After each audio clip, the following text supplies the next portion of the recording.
2024 open meeting of the Hopkinton Conservation Commission being conducted remotely consistent with an act extending certain COVID-19 measures adopted during the state of emergency. The new law authorizes all members of a public body to continue participating in meetings remotely. The open meeting law's requirement that a quorum of the body and the chair be physically present at the meeting location remains suspended. For this meeting, the Hopkinton Conservation Commission is convening by video conference via Zoom app as posted on the town's web meeting calendar and the Conservation Commission agenda identifying how the public may join. Additionally, the meeting may also be broadcast by HCAM through one or many of its channels or platforms. Please note that this meeting is being recorded and that some attendees are participating by video conference. Accordingly, please be aware that others may be able to see you and take care not to screen share your computer. Anything that you broadcast may be captured by the recording. Supporting materials that have been provided to members of the commission for this meeting are available on the town website. This meeting will feature public comment. After commission members and staff have discussed each project application on the agenda, the chair will open the discussion to public comment. Members of the public who wish to speak are asked to identify their name and address. 3 minutes will be afforded for each public comment. Each vote taken in this meeting will be conducted via roll call of the members. Let me just admit a couple more people, and then I will do a roll call. Okay. I'm going to confirm now which commission members are present. Ed? You're first, remember, Ed? Yes, I remember that. I pushed the wrong button. Present. Ed's present. Jim? Present. Ted? Present. Matt? Present. All right, and we are not expecting Janine, correct, Kim? Correct. Okay, so Janine is absent. And I'll now confirm staff that are present. Kim? Present. Anna? Present. And Joe is on vacation, so I believe we have, is Tom from Lucas? Yes, I'm here. Tom Liddy. Thank you for joining us tonight, filling in for Joe. Problem. Okay. So with that, we have a revised agenda tonight. So I'll just point out that we have 3 hearings that are being continued. The Hopkinton Stone and Garden at 28 Lumber Street, 150 Fruit Street, and 132 Clinton Street. All 3 of those will not be discussed tonight. They're being continued to future meetings.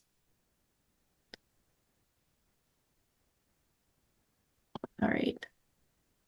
So we don't have any documents for review. So we'll jump to minutes for review. July 16th, 2024. Does anyone on the commission have any comments on the meeting minutes or not able to review them in enough time?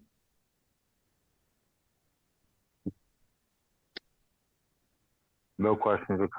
We're good? All right, can I get a motion to approve the meeting minutes from July 16th, 2024? This is Ed. I'll make that motion. And I'll second. All right. And I'll do the roll call. Ed? Aye. Jim? Aye. Ted? That is an aye. And Matt? I'm going to abstain because I wasn't present at that meeting. Okay. And I'm an aye. All set on the minutes. That's it for work session. So with that, I'm gonna jump to the new hearing, and I need to read this one. The Hopkinton Conservation Commission will hold a public hearing on Tuesday, September 24th, 2024 at 7 p.m. virtually online to hear all persons interested in a request for determination of applicability filed by H. Long Corporation for site access and exploratory subsurface investigation. Location 109 Winter Street, Assessor's Map R16, Block 23, Lot 0.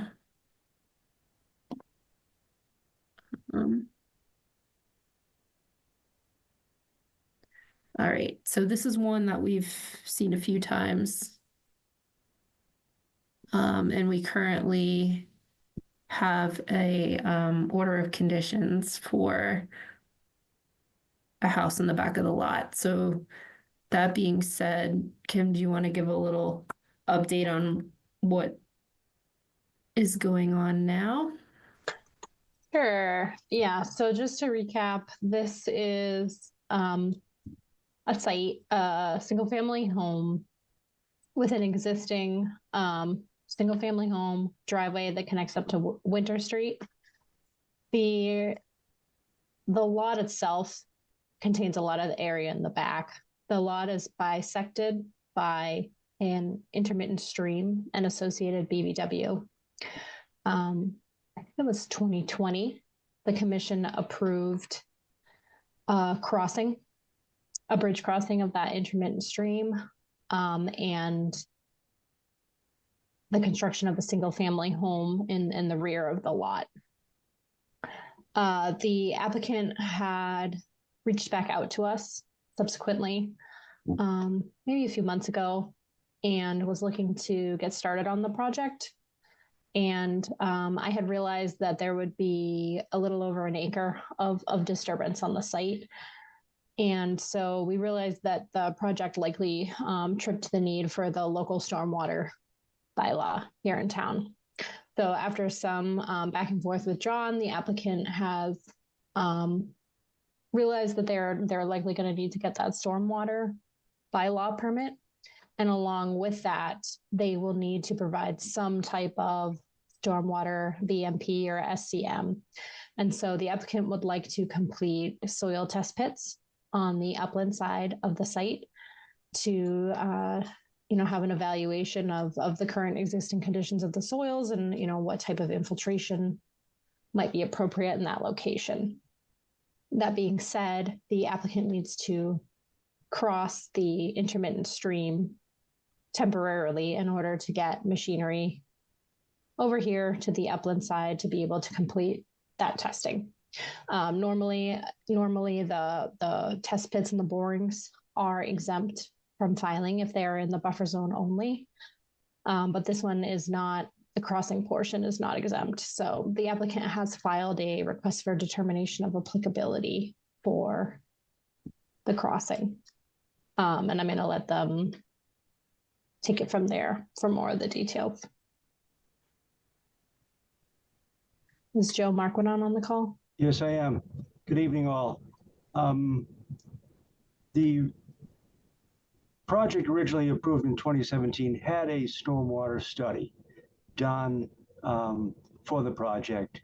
In the ensuing 7 years, obviously things have changed, chiefly the rain total amounts that go into a study. That's driving this need for the stormwater permit. As you all know, it's a relatively quick and easy process to gather that information. We simply have to get to that rear location, as Kim had mentioned. What we are proposing is steel plates to bridge that intermittent stream channel. And folks that were on the commission in 2017 may recognize this proposed crossing. This was approved by the commission as part of the original order of conditions. So we're going back in the same location as the permanent crossing with a methodology that the commission found acceptable in 2017 to do that soil testing with a mini excavator. So we feel this will allow us to get back there with the least amount of disturbance. We have examined a couple other options, the swamp mats, a crane to drop the mini excavator in. They all have their negatives and they're all very expensive. So we hope that this kind of idea, since it's something the group has seen before, and it's really a prelude to the permanent crossing, you'll find acceptable. The stream channel is dry now, given the recent weather events. There's no flow in there. We really feel like we can set those plates, get in, get out, do our testing, get out, and remove those plates with very little alteration to the BVW or the stream channel. Okay, thanks. Thanks, Joe. I do remember this site. I think, you know, normally, and I think I guess my question would be, how is this just going to be a day of work? And can you sequence it when the stream is dry? Oh, the idea is to follow in there as soon as possible. I expect the testing to take just a few hours. So it's the prep, the placing of the steel plates and the removal on the way out. But yeah, one day tops. Okay. And what type of, just out of curiosity, what type of BMP are you thinking about putting on the site? Are you pretty confident in the two locations for the test pits? Yes, we've done in the ensuing months since that site walk that Kim mentioned a moment ago, we've developed septic system design, site grading design, site-specific house design. So we've been able to pull together based on soil testing 100 feet away done for the septic system. We've been able to generate a preliminary design. We're pretty confident that infiltration chambers for rooftop and that infiltration basin, we'll be able to do a couple of test holes in each of those areas in the circles highlighted on the site plan.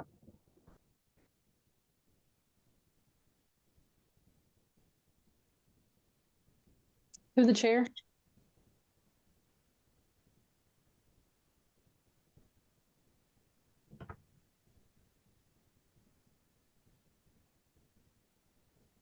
Through the chair. It looks like Melissa might have been frozen. I think Melissa's frozen. Yeah, I think she froze. Melissa just dropped, so it looks it just switched the host to Tom. So she's not even on the call anymore. Wow. What does that Tom. mean? Tom Liddy. Yeah. So Tom, if you could let Melissa back in if she tries. Something I said?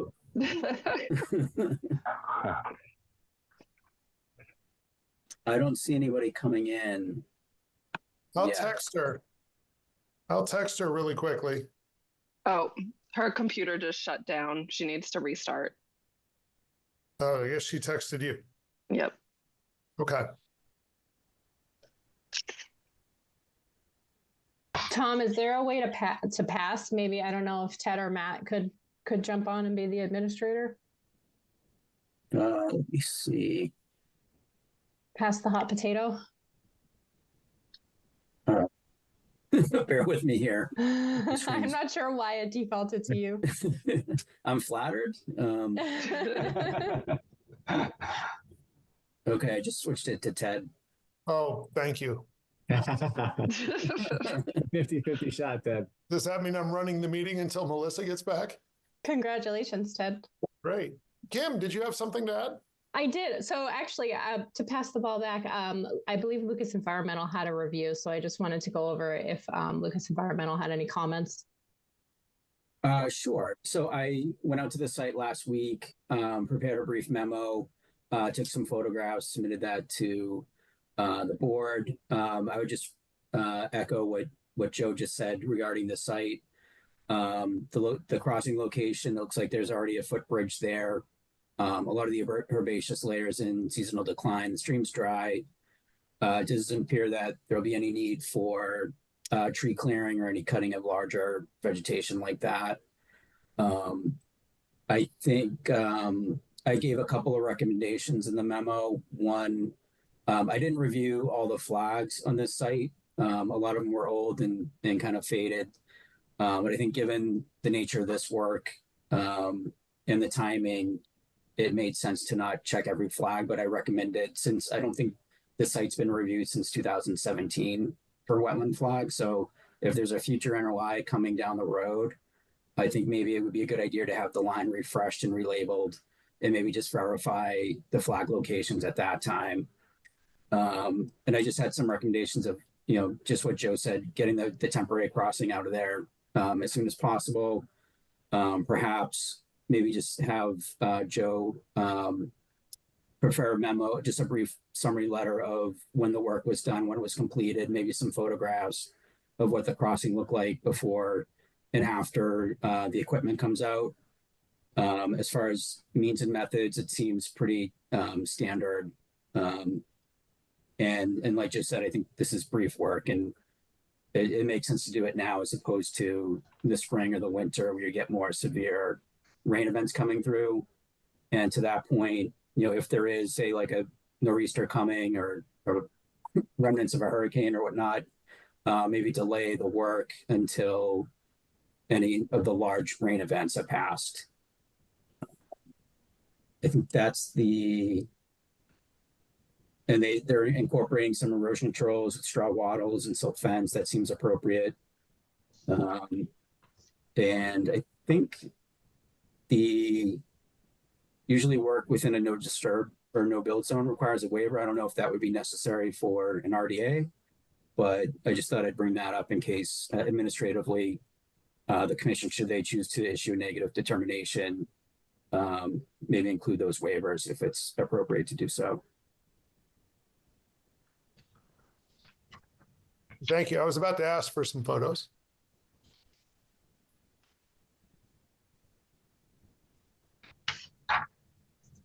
It's not much of a footbridge, is it? It's barely, there's barely anything left. And that was one of the recommendations, to take that footprint, whatever left of it, remove that as well.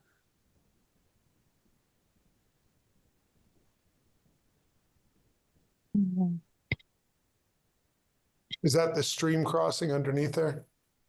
Is that log going over it? That's correct. Looks like that's the location of the test pit. Yes. Chair. Which is you? Yes. Is that you, Matt? I'm happy to give you the chair, Matt. Maybe I missed it out of the gate, but I heard there was an order issued for this single family home. And this temporary crossing is in the same location as a more permanent crossing that's already been approved by the commission. If they're only going in there to do the temporary crossing and do some test pits, they're certainly not going to disturb an acre. Why would this work not already be covered under the order the commission's issued? I will look to Kim for an answer, I hope.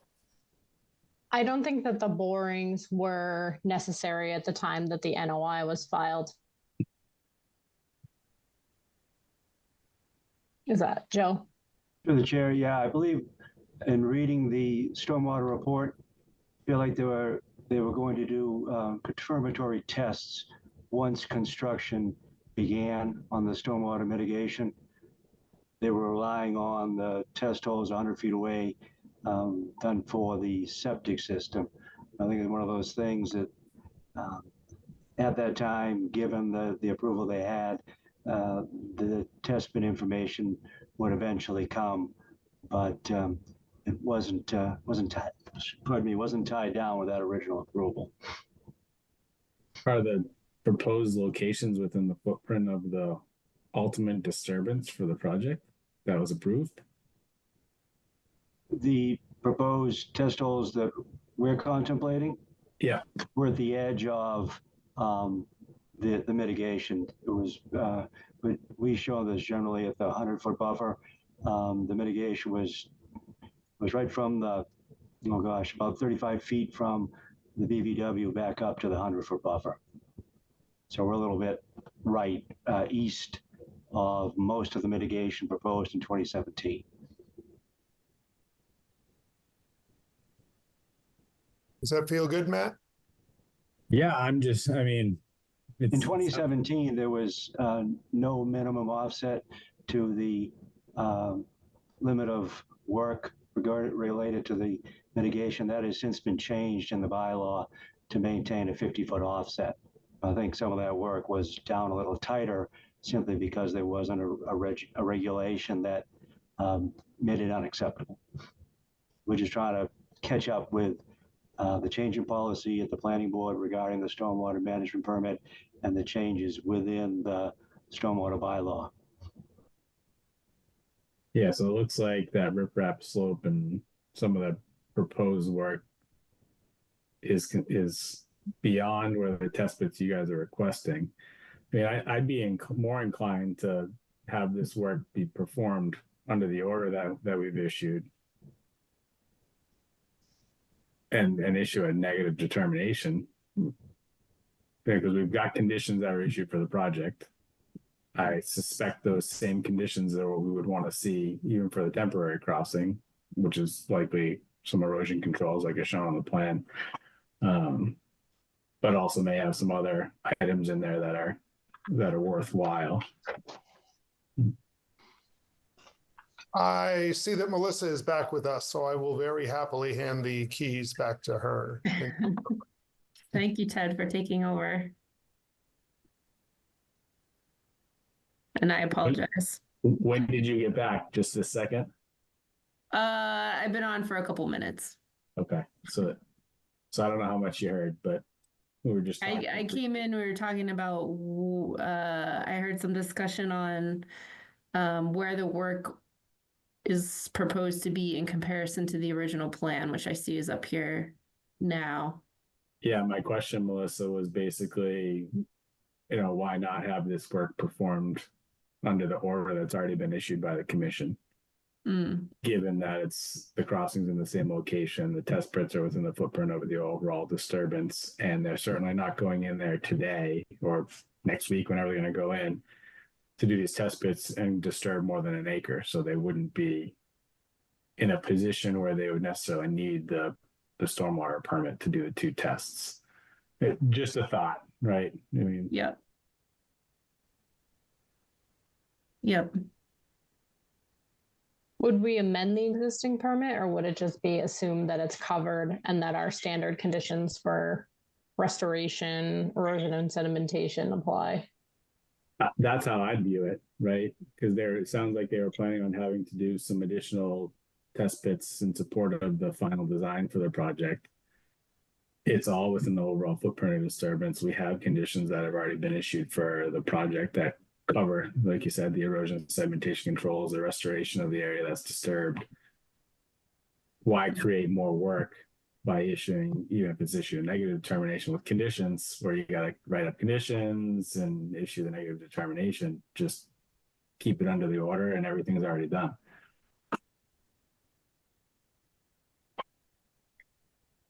That would potentially give them a little more latitude to, I guess the reason I asked my initial question about how confident we were with the two test pit locations and whether they would potentially change or need to go back if those locations weren't great and you had to look somewhere else, then it would give a little flexibility to do that, I think, as long as it's within the limit of work that we approved here.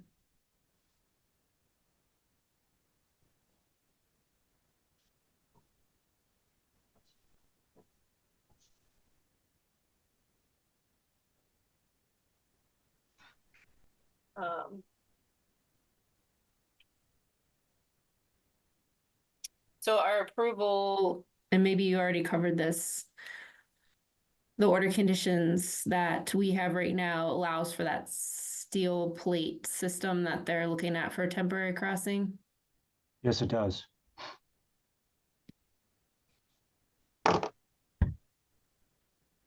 Okay. We stole it from sheet 7 of 8. Okay. Kim, do you have any thoughts on that? Hesitations? There it is. Love Um, and paste. no, I don't. I mean, I think that's a good plan. Okay. Joe, why didn't you say something earlier? Wish I'd been smart enough. Sometimes talking things out loud, brings it to the forefront. Can't see what they say, can't see the forest through the trees or something like. Yeah. Mhm. Okay, then if that's the case, then, and that's how you want to proceed, Joe, then, do we just have Joe pull back up that request?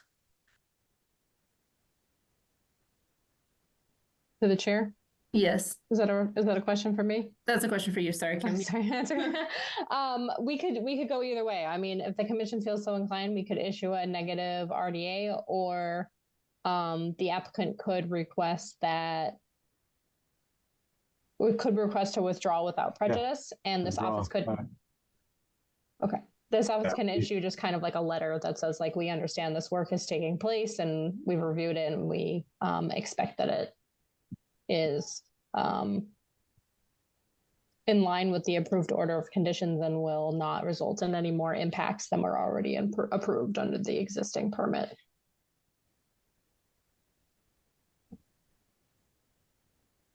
Sounds good to me. Does anyone else have any comments? Anyone from the audience? Anyone from the commission? Nope. So moving forward, they're anxious, Frank and Sally are anxious to get started.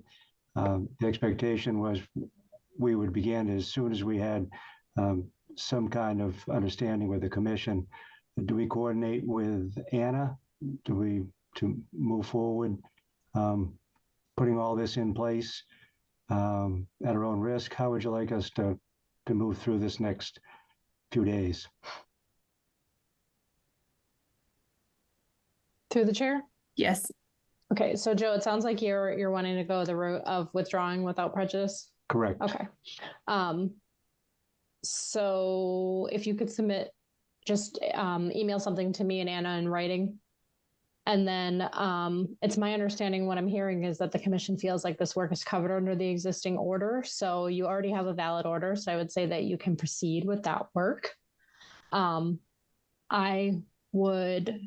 Our office will put something in writing, but for now, what I would do is follow Lucas Environmental's recommendations. I would put together a short report. So I would take before photos and then complete the work, put the temporary bridge in, and then after you pull it up, after photos, and give us a little before and after report as well. Sure. Let us know, if the works take like 24 hours before you start, just a heads up, so that we can go out there and look at it if we need to. And that's kind of how I would proceed. Okay.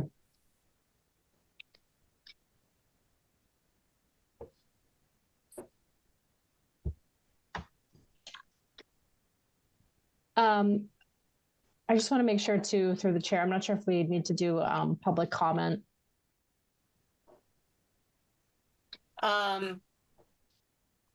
Yep, I can ask again. Does anyone from the audience have any comments on this request? I don't see any hands or anything up. So I think we're all set on that, Kim. Through the chair. Yes. I believe Mr. Phipps was trying to signal, but I don't know if he knows how to unmute. Yeah, you're definitely on mute. I can't unmute you.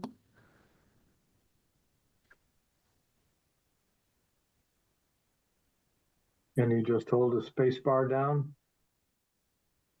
Yeah, try that.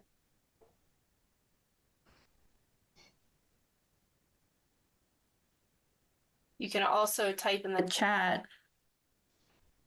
I mean, you can mute people, but you can't unmute. I can't unmute. Mr. Phipps, have you tried just holding the space bar down? Oh, there we go. There we go. It's unmuted now. Yeah, you want to do this before you have any tropical storm coming. I've lived here all my life, and only once in 100 years had I seen that stream full to maximum. In fact, it took out Winter Street. So much water came down from those two upper, runoffs that feed into it. So you want to get in there before you get a lot of water coming down there. And Joey looks like he's ahead on the steel plates, because the last time they did some test work up there, it's unimportant who did it, but they just drove the excavator right through the water in the brook and up on the hill. And what you don't want is silt running down into Whitehall. So I think he's got it pretty well under control. It's only going to take him a day. I mean, they broke the excavator in there the last time. So. Okay, thank you. Take that under advice, Joe. All right, I think we're all set then on this one. Great, well, thank you. Yep. All right, next up we have DPW Wood Street right away. Notice of intent continuation. I think we were pretty close on this one last time, but we got some comments from DEP and a file number. So we have Carrier VHB on the line. Want to give an update on where we're at? Sure. This is Luc Boucher from VHP. I can give a little bit of an update. Carrie, unless you want to go, I just saw your picture pop up. No, you got it. All right. So we finally got our DP file number yesterday. So it was a little bit of a wait.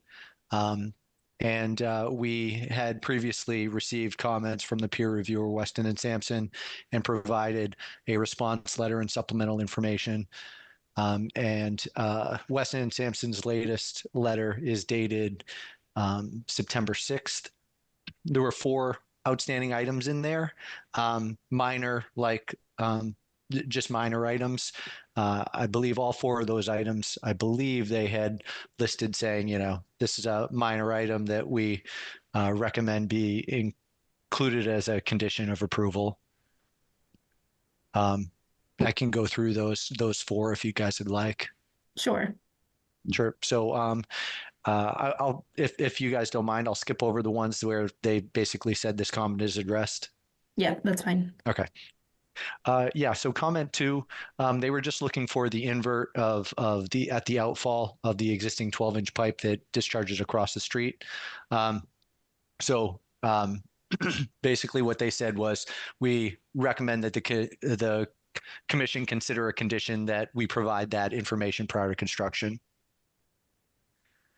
And so that's it on that one. There was item number 3 was basically that they suggested a minor correction for a misplaced contour.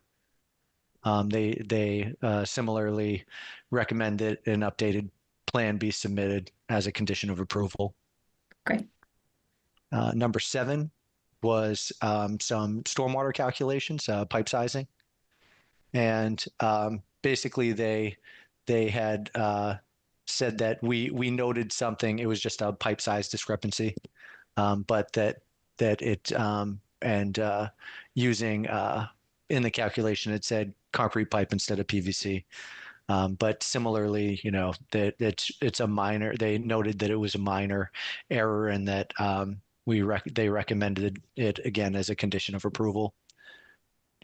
And the last of those was item number 9, which was they noted as a Scrivener's error on the limited disturbance line, not encompassing the ramp at the entrance. And similarly, they recommended that be included as a condition of approval. Okay. We did receive one comment from DEP. along with our file number. I'll kind of defer to Eric Olson from our team. Sounds good. Looks like you guys got it. So you were CC'd on the email. So they were asking, what is the total amount of degraded riverfront area on site, and does that area, does the area that is already degraded, lacking topsoil and vegetation, plus the addition of the area proposed exceed 10%? The answer in this case is yes. The reason being that this project is a roadway project and not located on a lot or a property. So when we outline the project area on the plan set, it is mostly the roadway.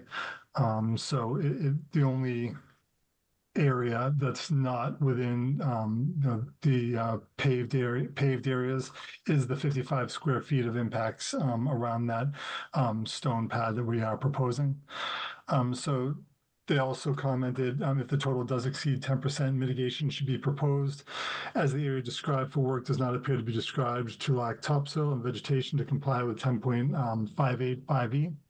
And so in my response, while our project doesn't fully comply with 10.585E, there is a provision in the general performance standards for riverfront area under 10.584D1A that states structural stormwater management measures may be allowed only when there is no practical alternative. So that's why we didn't propose mitigation. And in this case, I didn't outline alternatives specifically for just that stone pad in the NOI, but I outlined them in my answer here. So I guess in this case, the alternatives would be no action or possibly just repairing only the existing 20 square foot degraded stone pad. But I think both of those would result in continued erosion and sedimentation into the stream. I think it's obviously no action that would just continue on. And I think the 20 square foot stone pad isn't large enough for what's out there right now. Another potential alternative would be rerouting the overland flow in that area, but that would likely either result in greater impacts to the RFA to reroute it, or a larger cost to the project for installing additional stormwater controls within the roadway. So I think that I think constitute no practical alternative. So I don't know if anyone has any questions on that response. Yeah, Kim, can you just do you have the plan handy just so everyone can look and see what this particular area is that we're talking about?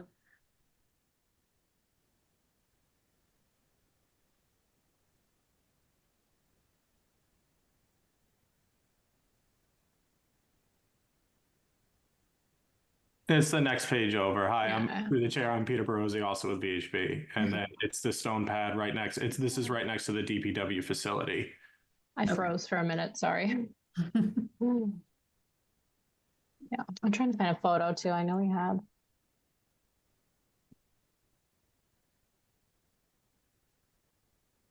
Through the chair? Yes. I do have a photo if you need me to share. If you did route the overland flow, as you suggested was an alternative, where would it go? It's like any other spot? I don't really think so. I mean, right now, if you am I able to share? Sure. Yeah. I have the photo in the RDA graphic that I have. So pardon the RDA graphic from when we presented before. Am I sharing? Oh, here we go. Share. All right. Can you all see that? Yes. It's this photo right down here. So as you can see, it's a curb cut, and the water flows down the street through this curb cut and right through here. To move it around would require, I think, additional impacts within the RFA. I don't know if there's a real easy way to move it. So really, as part of this project, you added a couple catch basins along the street too, right? So theoretically, are you already rerouting some of the flow that's coming to this curb cut anyway? So there'll be less flow and hopefully less, theoretically less erosion because it's going in the pipe instead? Theoretically, yes. Yeah. Okay.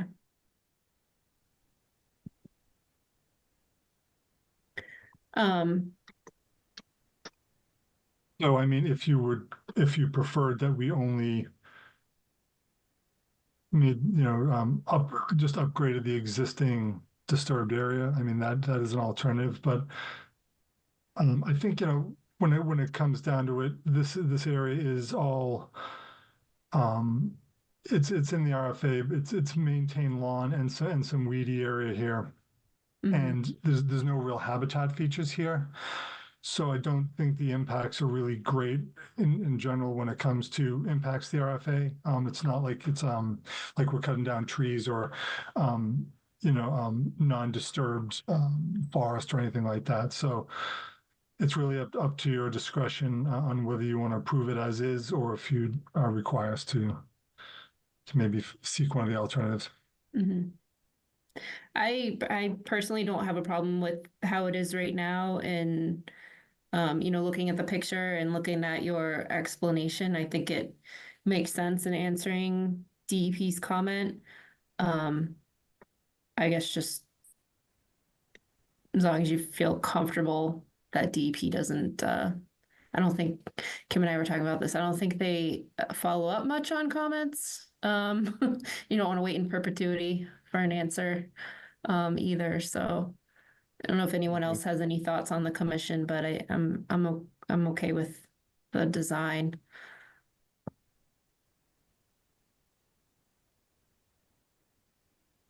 To the chair? Yes. I'm on board. I understand the logic behind the responses to DEP and their comments about riverfront, so I feel confident about it. Okay. Does anyone else have any comments from the audience?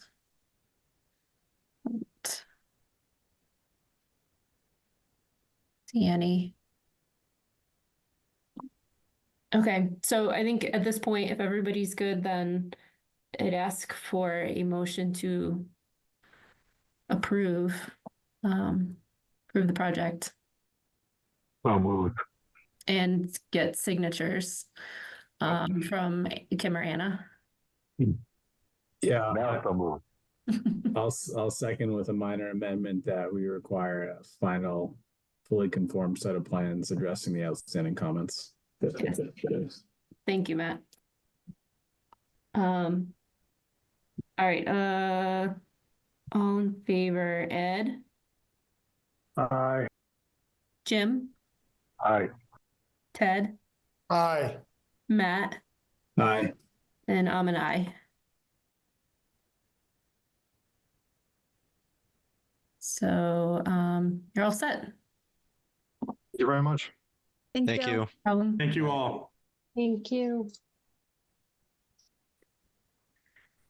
All right. So now we have the 129, 147 Hayden Road, Charles Wood School is back in front of us. I believe we got some copied on the stormwater review letter, and I guess I'll just turn it over to the team to maybe go over with the commission how you're addressing some of those stormwater comments and changes that you made to the latest plan submittal since we last talked. Hi, good evening. For the record, Claire Hogeboom, wetland scientist with LEC Environmental Consultants, representing the applicant. Joining me this evening is Steve Powers with Samiotis, the engineer, civil engineer on the team. And I see Chris Kenny, the applicant or the owner's project manager with Vertex is joining as well. And yes, so since our last meeting on September 10th, LEC submitted a response to peer review comments that Lucas provided a while back on September 18th. And that included a revised set of plans. As Kim is scrolling through currently, I think we're at the existing conditions. But if we keep going, we'd get to the sort of proposed conditions. So that was revised September 17th and included in our LEC response. In attachment B was a phasing exhibit entitled BMP Erosion and Sediment Control Exhibit that responded to, or we provided in response to the conversation that we had with commission members at the last meeting regarding the phasing sequencing plan during construction. And yes, in addition to the LEC letter, we provided the Samiotes response to stormwater peer review comments. That included, I believe it was 4 comments from DEP that were stormwater related. In that response in the LEC letter, there were 3 remaining DEP comments that we addressed that were not so much stormwater related, more plan revisions, erosion control additions, and I believe a suggestion that the commission could issue an order of conditions for an operations and management plan to be in effect in perpetuity. I believe we addressed all the comments from Lucas, and just since the last meeting, I think the 2 really remaining things that we wanted to run by the commission included sort of the phasing plan that you see in front of you. And then similarly, the invasive species management plan. I know the commission sort of asked Joe with Lucas to touch or provide some input on how he felt on that. So I don't know if we'll get into too many details as far as, where the commission's comfortable with the invasive species management plan, but I just wanted to go over this phasing plan that Samiotes put together to sort of address the commission's concerns from the last meeting while not putting too much of a restriction on the general contractor, knowing that in their bid for the request for proposals for this project, they would be preparing a more robust and formal logistics plan for construction phasing. So the exhibit you see before you is sort of a takeoff of the site preparation plan, and it includes a series of text in that sort of top right corner, Kim, if you wanted to zoom in there. There's a note 1 requirement in the top left paragraph that requires the contractor to prepare a formal logistics plan with their bid package. And that selected general contractor would be implementing this plan and providing it to the Conservation Commission for review and approval prior to the start of any work. There are many other details and sort of, I think we were sort of calling them safeguards or just like guidelines for the general contractor to be following to ensure that the site is properly stabilized when areas are not being worked on for long periods of time during construction, and ensuring that erosion and sedimentation is not a severe issue during construction. This plan outlines a phase 1 and phase 2, but it is sort of generalized to guide the general contractor to sort of the components of those phases. But we expect, something to be prepared that would be more detailed and, site specific to what the general contractor is able to accomplish given the site and the timeline of the construction. So I think that kind of covers this plan. I know this was the bigger topic we talked about at the last meeting. We can talk a bit about the invasive species management plan. It's kind of a similar approach. We have an outline of what we expect the general contractor to provide in their submission for a bid. And we expect with that plan as well that the general contractor would provide a final invasive species management plan to the commission for review before, I believe, 30 days prior to construction is what we're suggesting. And, we have a slew of other responses to comments from Lucas. I don't know if Tom Liddy was able to review or has any comments on them. I know we submitted them slightly less than a week ago, so we completely understand if that wasn't sufficient time for the peer review to provide any response. But with that, I'll just pass it back to the commission to ask any questions or continue the conversation. Thanks, Claire. I guess I'll start with you, Tom. Do you have anything, did Lucas review anything or have anything you want to bring up to the meeting right now? No, unfortunately, Joe wasn't able to review that information before he left. So we don't have anything to provide tonight on this matter. Okay, that's fine. We can table that to the next meeting. So invasive species management plan aside, I guess we can get into this revised phasing sequencing plan that you've presented. I took a look at it. I think that it still makes me a little nervous looking at the two phases, especially since we're leaving so much up to the contractor. Kim highlighted that one line in there that stuck out at me, which is in phase 1 for full clearing and grubbing of the site. It does say in accordance with the logistics plan, but that having that on the plan kind of opens the door, I think, for trouble. I guess my comment would be, I don't know if the phasing, I don't know that we are laying out for the contractor enough checks or phases that they need to work within here. If we're going all the way through full clearing and grubbing in phase 1.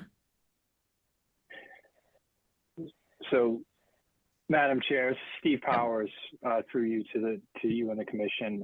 So I am the civil engineer for the project. I'm the engineer of record. So as Claire alluded to right at the very beginning of this and presenting it, we're trying to put some constraints on the contractor without completely controlling the means and methods of how they do it.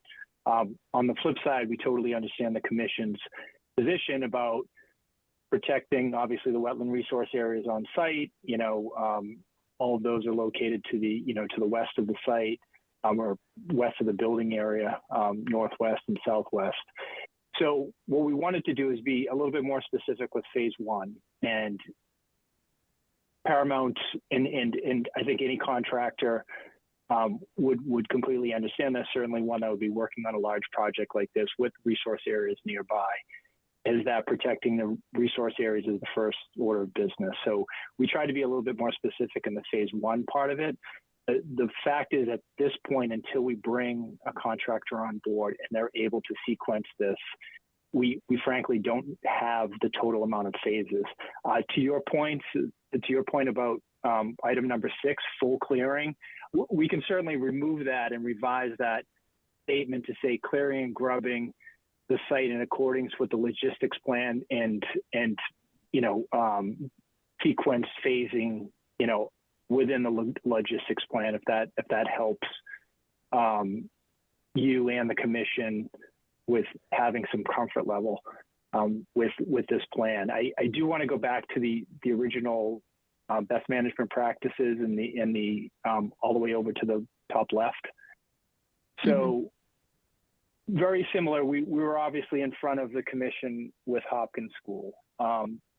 While Hopkins is less of a scope because it was, it's an addition renovation. We were working around the wetland resource areas. We would fully expect a logistics plan similar to that. Obviously, this would be a much bigger scope, broken down into phases, and have much more specifics on what the commission would want to see here. But we do want to make sure that the contractor does have the ability to develop that sequencing and the logistics plan, how an efficient and a protective way to do it. And at the same time, I think you'll see in the first 4 points, being able to come back in front of the commission and actually submitting something and having the commission review it. We're completely open to that. Okay. I see that, I'll just make one more comment and see if anyone else has things to add, but I see in the prior to construction list, the requirement for the contractor to develop that logistics plan and provide it to the commission for review. And that's great. And I appreciate that. And the dewatering plan is good too. I guess where I get tripped up is a lot of times we'll have contractors who put together great plans, or they hire an engineer to put together great plans, and then they just kind of sit on the shelf and then they kind of steamroll through the phases. So I think what I would hope to see, maybe I see that under phase 1, you have to install the erosion controls and then have an inspection with a Conservation Commission agent, a very clear check-in point there. But I would like to see maybe additional check-in points within that phasing that are required in the construction documents, so that the contractor can't just, be very clear and specific about, we need to, before we go on to the next phase, and go to clearing and grubbing, that we need to stop and make sure that the sediment basins are in place and we understand, the commission understands what the limits of the next phase of clearing and grubbing are, before they actually go in and do it. If that makes, I don't know if anyone else has any comments, or if I'm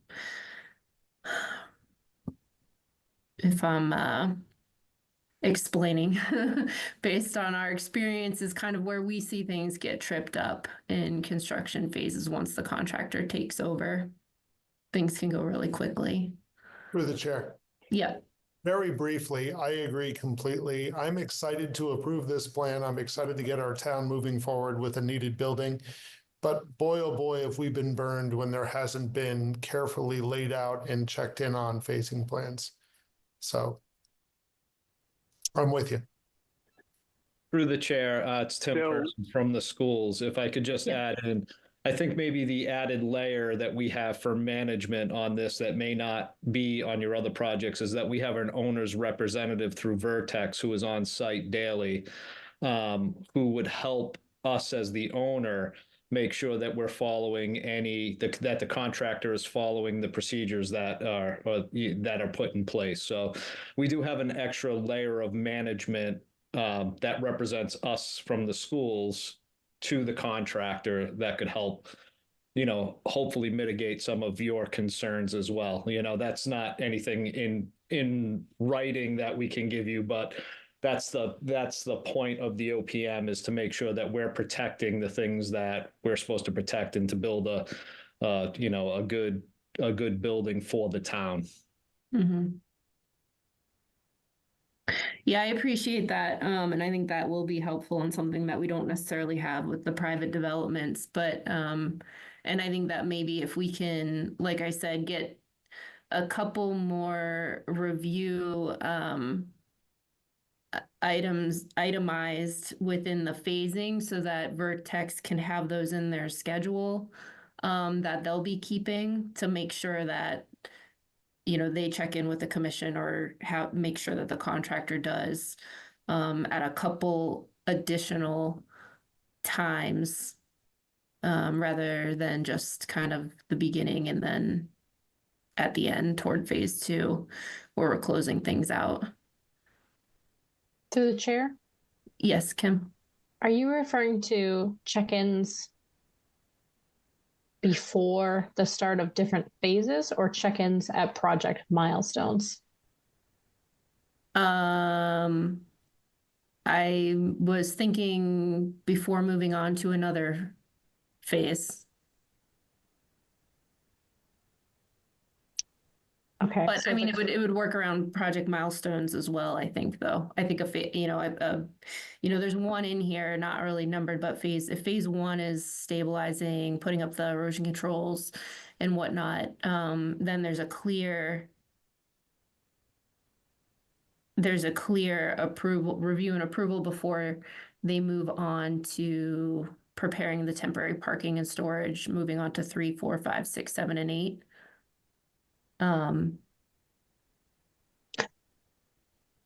But I think I guess in my mind, once the site is cleared and grubbed fully, then the whole, I mean, obviously there's different sequencing, but for me, that's kind of when I consider it being like the whole site is under construction. Like we're kind of out of phasing at that point. So I guess that's why I'm kind of looking for the clarification of sequencing versus phasing. Like if we need additional check-ins at certain project milestones or, within a certain sequence, I think that's a different thing than project check-ins with the Concom at certain phases. Because I think, like I said, once the site is cleared and grubbed in its entirety, I would think that the whole site is in construction. For our purposes, it's one phase, Yeah, I guess no, I'm on the same page, I think, Kim. I think I'm just not saying it very clearly in that I don't think full clearing and grubbing should be one phase. I think there should be multiple phases of clearing and grubbing. That once you do one section and you get stabilized, before you move on and clear and grub another phase or section of the site, you would want a check-in with the conservation agent before moving on to that next 5 acres or however the contractor wants to split it out. Through the chair. Yes. So the plan that the contractor would submit prior to construction would include those proposed phases. Yes. At that point. Right. Okay. So I'm not necessarily dictating what his phases should be, but I think I think the contractor should propose that in their logistics plan, or what we're calling it. There's a couple different names in here: logistics versus phasing versus sequencing. Is there a minimum number of phases you would expect to see?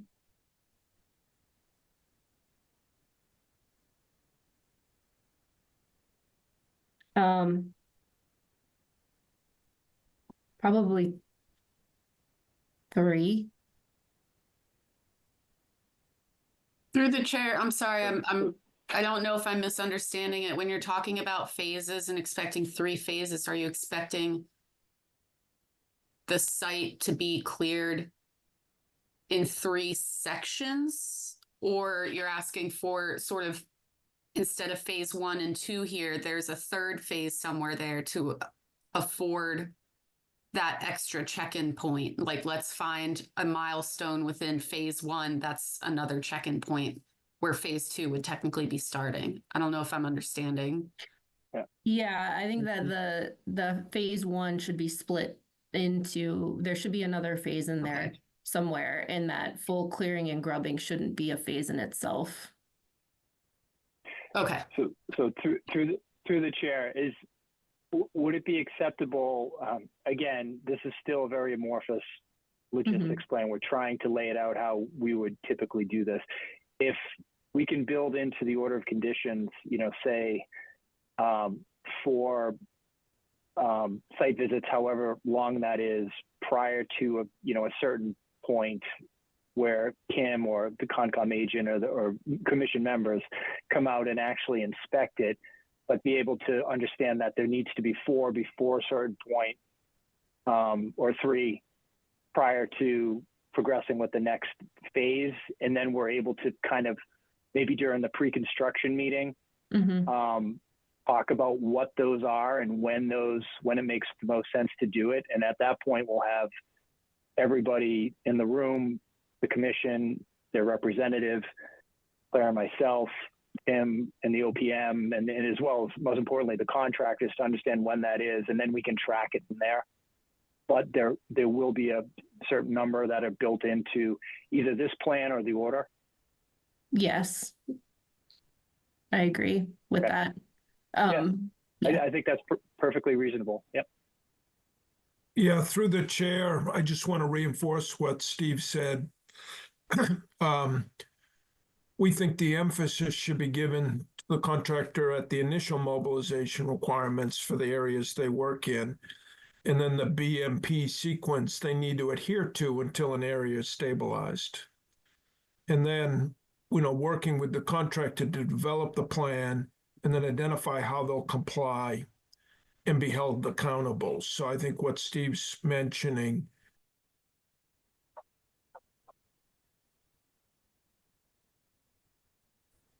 Oh, Chris got muted. Sorry. We could identify the check-ins and then use those, around their plan. Thanks. Yeah. Okay, and so through the chair, I think one easy way to do it is prior to construction, we add, which I know is typical anyways per the order of conditions, but reemphasize that a pre-construction meeting will be held by, and we'll list the representatives to review, the next steps, review at least the initial phasing, and then decide on those next 2 or 3 milestones to where the commission members and their representative will be out at the site to walk it and ensure everything is being done in accordance with the plan. But that's just my suggestion. Happy to entertain anything else. Mm-hmm. No, I appreciate that.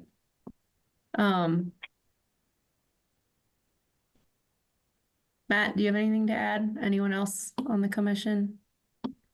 Yeah, what I'm hearing is I think the big hangup is the fact that it says full clearing and grubbing. I think if the term full is removed and it says clearing and grubbing of the site in accordance with the approved logistics plan would make a big difference. It's subtle, but I could do that. It's a fair point. I'm sorry it's in there, but you're 100% right. I could see where that be construed, but I will take that. Yep. Yeah, because the hang up is right. I don't think anyone here wants to see 18 acres cleared day one and have to be managed throughout the duration of the project. So if there's an 8-acre area where most of the work's going to occur for the first 18 months or 12 months or whatever it is, leave the other 8 acres undisturbed until you actually need to go work there.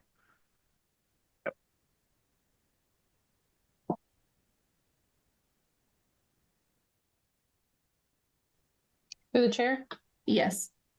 Can the applicant edit the notes on the plan and send us something in writing, whether it be on the plan or kind of like language in the bid docs about what type of submittal the contractor will be needing to supply and kind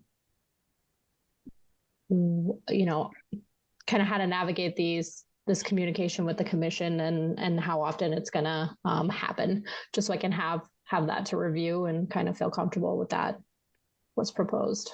Does that sound reasonable? Just getting a preview. Yes, of what through the chair, expectations. I think we'll reconnect with Vertex on offline on where they are with that sort of bid preparation and just if there's any common boilerplate language that they expect to use for that, or if we need to fine tune it. I would like to be able to get you something in a timely manner where we could give you enough time to review and close this out at the next meeting if we'd be able to. So I just want to make sure that I don't want to overcommit and overpromise, but I think that's a very fair request to see at least a preview of what to expect in that bid document. So we'll try to put something together. Thank you.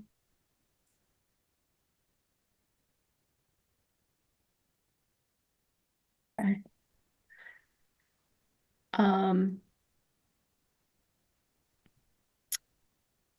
Was there anything, I think we're good with this part of the plan.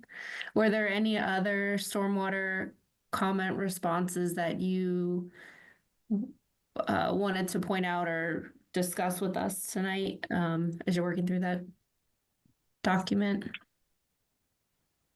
Sure. So I don't know if commission members have had a chance to review it, the latest memo from Ty and Bond in response to our resubmittal. So going through it, it looks like there was like 3 or 4 comments that were still open-ended that we're going to supply additional information to them. One of them was, I don't think they actually saw the draft SWIP. We did include it as part of the resubmittal, but we can resend it to them certainly so they can review. I know the commission always wants to see that as well. So one of the items is submitting, and I think I included this on the prior to construction, is submitting the final SWIP to the commission for review. We'll be doing the same thing with the planning board. A couple of other, just 2 other model, HydroCAD model comments that were open-ended, and they seem to be, they meaning Ty and Bond, was comfortable with allowing that as sort of a post-approval condition. One was, we broke out all of the tributary areas and points of analysis on the site. I guess there were 2 areas where they did not see where the volumes were pre and post, so we're going to supply that information. And then a question about our modeling of the infiltration system in the rear and how we did that with our outlet devices. So that's another thing that is relatively straightforward and easy to address. And I think the only other one that I believe my colleague Michelle Kaiserman had addressed with the commission last time was infiltrometer testing, so field testing to gauge infiltration rates in the field. They, meaning Ty and Bond, is comfortable with proposing to the planning board that this can be done as a post-approval condition. I can give you an update that we just received a proposal from a geotechnical firm, McPhail & Associates, that will be performing the infiltrometer testing. We're just waiting to get school building committee, SBC, approval on that and getting an excavator out to the site to be able to perform those. So we're hopeful that can happen in the next few weeks. So those are really the only outstanding ones that I believe were open. Other than that, Ty and Bond was good with our responses and acknowledged them as such within the letter. Okay, thank you. At least related to stormwater. There were a couple other lighting questions and things like that, but with respect to stormwater. Okay, great, thanks.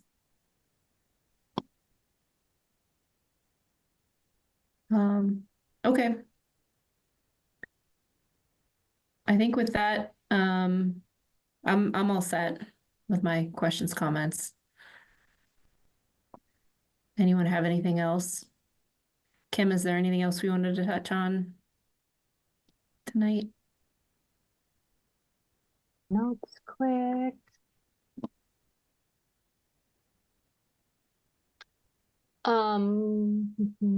I think perhaps what we should do is wait to discuss the invasive species management plan once LEC has the chance to review the language. Yep. I'm sorry, once Lucas has the chance to review LEC's proposed language. So otherwise I'm good. Okay. So is the team good with continuing this to our October 8th is our next meeting? Yes, we would like to request that continuance. If anything comes up in the meantime, we'll request another one if needed. But yes, October 8th would be great for current placeholder. Okay. And through the chair, one quick question. So based on the discussions regarding the construction sequencing plan and coordinating with Vertex on language and how that would look, we would expect to revise it and resubmit prior to the next hearing, so the commission has a chance to review the additional or revised language and additional adds to it. Is that correct? That would be great if you could. Yeah. Great. Yep. Sure. Absolutely. Thank you. Okay. All right. Can I get a motion to continue? I'll make that motion. Is there a second? Second. All right. All right, and I'll do the roll call. Ed, Aye. Jim, Aye. Ted, Aye. Matt, Aye. and I'm an aye. So, thank you all for coming in, and we'll see you next time. All right. Thanks for your time. Have a great evening, everyone. Yeah, you too. Take care. Thank you.